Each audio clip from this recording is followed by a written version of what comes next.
Pilihan di tangan awak. Nak atau tak nak je. Sejujurnya dalam pilih bisnes, bukan produk je kita kena tengok. Kita kena tengok siapa orang yang nak bawa kita. Sebab ramai yang nampak berjaya, income besar. Tapi tak semua pandai guide dari kosong. Ada yang rekrut ramai-ramai. Lepas tu, kita dibiarkan cari jalan sendiri.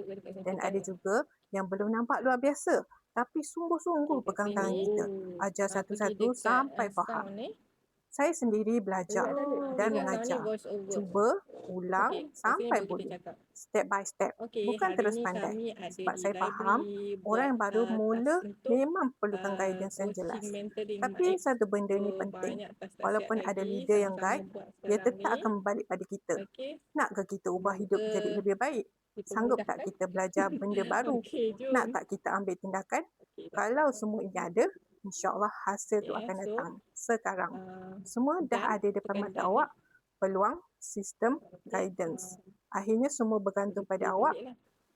Nak kekal sama atau nak cuba sesuatu yang baru. Kalau awak pilih untuk cuba, saya ada untuk guide awak sampai jalan. Tak pandai? Tak apa. Kita buat sama-sama. Oh, kan? Okey, nampak. Tu kan tengah kalau tak susah. Betul lah, caption. Okey, lepas tu ni dah senang kan? Nak tengok tulisan pula kan? Tekan kat sini. Tulisan, pergi kat caption.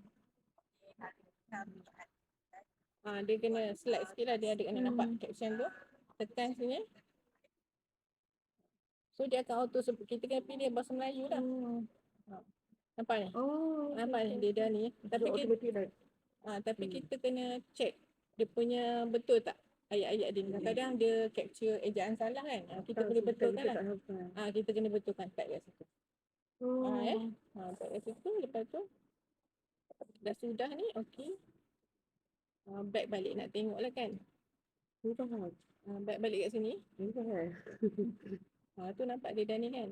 Back balik kita tengok balik kat sini. Nampak?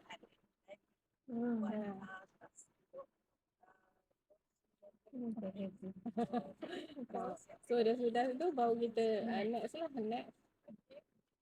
Baru kita boleh type kat sini.